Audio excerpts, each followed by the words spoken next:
In the ancient highlands of Ogbele, tucked between wild fig trees and wrapped in a curtain of eternal mist, there flowed a stream known only to a bloodline, a single man's generation.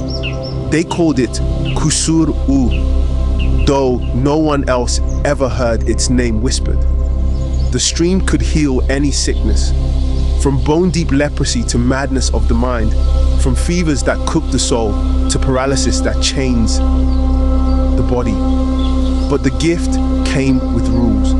It must never be revealed to outsiders. The knowledge had been passed from father to son in quiet voice and blood oath since the time of the first healer. The last bearer of the secret was Jakan, a recluse with iron eyes and hands scarred from years of crushing herbs and binding wounds. Jakan had no son, only a daughter, Mira, fiery, intuitive, and full of the restless ache to know more. When Mira was 16, her mother died of a wasting illness. Jakan wept in silence, then took Mira by the hand and led her through the mist to the hidden stream. He did not speak. He simply let her drink.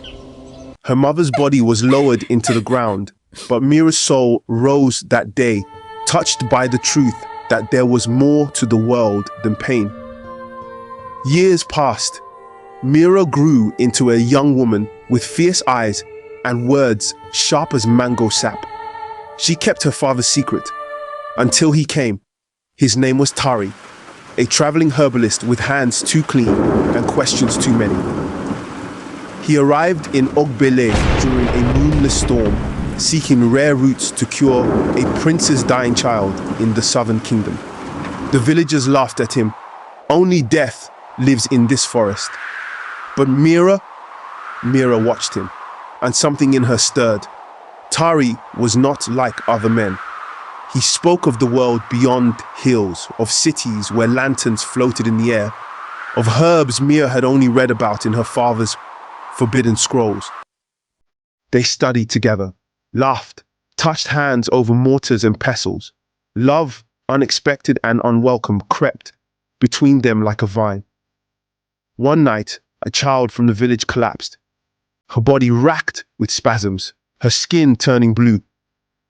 "The healer's herbs will not work," said Tari. "She will die before sunrise." Mira stood by her window, her chest tightened. She knew Kùsùrù would cure the girl in a breath. But her father's words echoed. "Reveal the stream to an outsider, and it will vanish forever. Betray the blood, and the gift shall die." She turned away, but she could not sleep. At midnight, with her heart battling itself, Mira woke Tari. She led him by torchlight through thorns and whispers of spirits, to the mist, to the fig trees, to Kùsùrù. He stared, his eyes filled with awe. "Is this?" "Drink," she said, dipping a calabash. They raced back. The child drank. Within moments, her color returned. Life pulsed through her once again. Mira smiled, but her joy lasted only minutes. Jakan stood outside watching them. "I thought I raised a healer," he said coldly, "not a traitor." Mira's mouth trembled. She would have died. "What is the point of healing if we lock it away in shadows?" Jakan turned his back and disappeared into the forest. By morning, the stream was gone. Tari tried to follow the old path. The fig trees remained, but where the stream had flowed, nothing. Dry soil, silent mist. That night, Mira dreamed of her ancestors. They sat in a circle, firelight dancing in their hollow eyes. "You broke the chain," said one. "You freed the gift," said another. 3 days later, as Tari prepared to leave, Mira stood at the village gate. "I ruined it," she whispered. "No," Tari said, taking her hand. "You changed it." They traveled together, helping the sick as they could. Herbs, roots, knowledge. But the magic of Kùsùrù was gone. Or so they thought. Years later, in a distant village, Mira gave birth to twins. One was weak, born with no breath. She held him close, her tears wetting his lips. And just like that, the child breathed. A light passed between them, a healing pulse, raw and ancient. She gasped. The gift had passed through her. The bloodline had not died, it had transformed.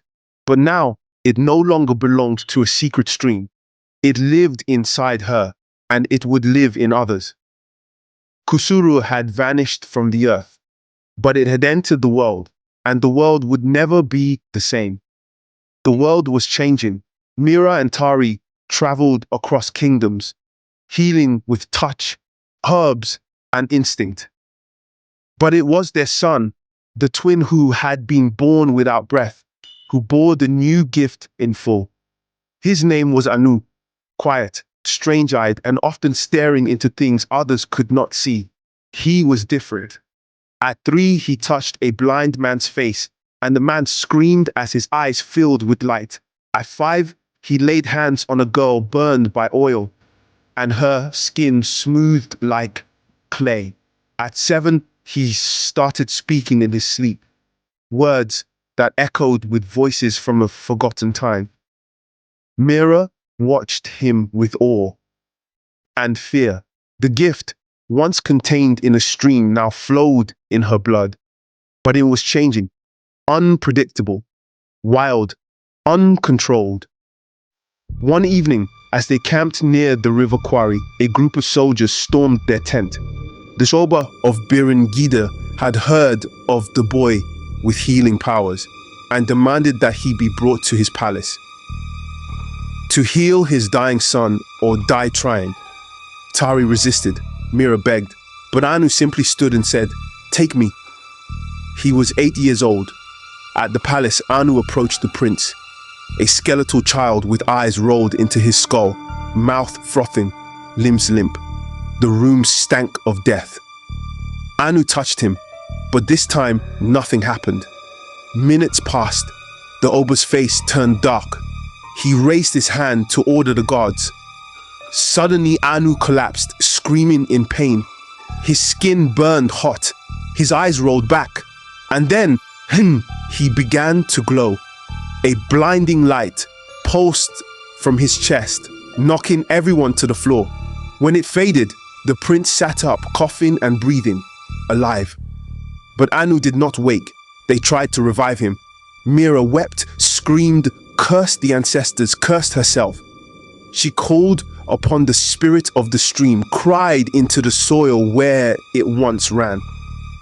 But Anu remained still. Tari held Mira as she broke, her tears soaking his shoulder.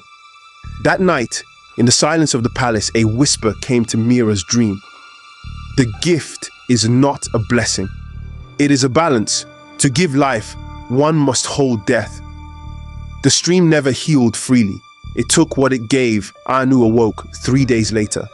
But he was changed. His hair had turned silver. His eyes had no pupils. He spoke in riddles. He no longer laughed. He remembered everything. Every illness he had drawn into himself. Every soul he had touched. Every pain he had buried. He was no longer just a boy. He was a living vessel for Kùsùrù. Years passed. Anu became a myth. The ghost healer, the boy of light, the curse walker. Some feared him, others worshipped him. Wherever he went, miracles followed. So did whispers. He cures the dying, but the healthy around him begin to weaken.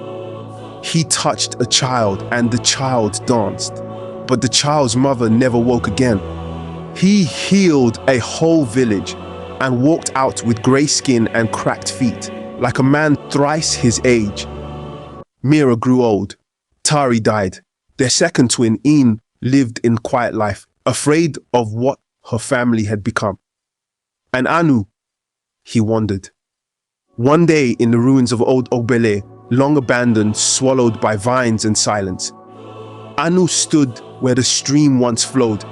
The mist was gone, but beneath the earth, he felt it. Not the water, but the power. It called to him, begged for release, and for the first time in years, Anu smiled. He drove his hand into the soil, his fingers burning, bones breaking. The earth screamed, the trees bent, the sky darkened. And then, water exploded from the ground, blinding and golden. Kùsùrù had returned, but this time it would not be hidden. It would flood the world.